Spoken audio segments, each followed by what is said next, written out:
Hello అండి, అందరికీ నమస్కారం. ఇవాళ మన కిచెన్లో మార్చిన కారం ఎలా చేయాలో తెలుసుకుందాం.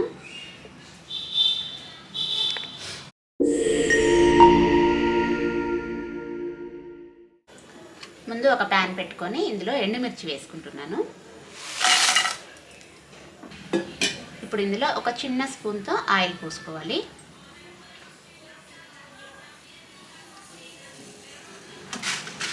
ఇప్పుడు వీటిని ఫ్రై చేసుకుందాం. ఇవి కొద్దిగా ఫ్రై అయిన తర్వాత మిగతావి వేసుకుందాం. ఇవి ఇలా కొద్దిగా ఫ్రై అయిపోతున్నాయి కదా. ఇప్పుడు ఇందులో మనం ధనియాలు, జీలకర్ర, ఈ మన కారానికి సరిపడినంతగా రాళ్ళ ఉప్పు తీసుకున్నాను, ఇవి కూడా వేసుకుంటున్నాను.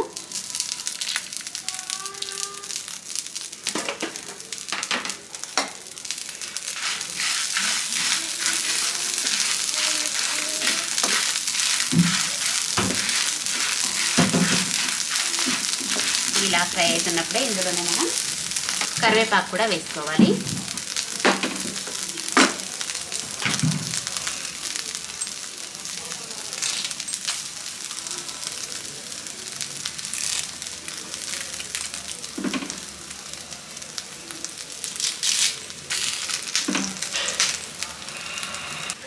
అలాగే వెల్లుల్లి రెబ్బలు కూడా వేసుకుంటున్నాను. కరివేపాకు ఉన్న తడంతా కూడా పోయేలాగా వీటిని మంచిగా ఫ్రై చేసుకోవాలి.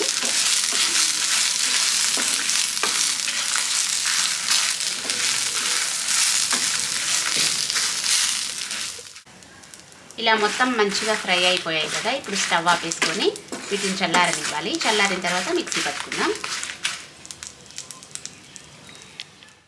ఇవి చల్లారిన తర్వాత ఒక మిక్సీ జార్లోకి తీసుకొని ఇందులోనే నేను కొద్దిగా చింతపండు వేసుకుంటున్నాను. ఈ చింతపండు వేసుకొని మిక్సీ పట్టుకుందాం. చూసారు కదా, మొత్తం ఈ విధంగా మిక్సీ పట్టుకోవాలి. ఇక మన కారం పొడి రెడీ అయిపోయింది.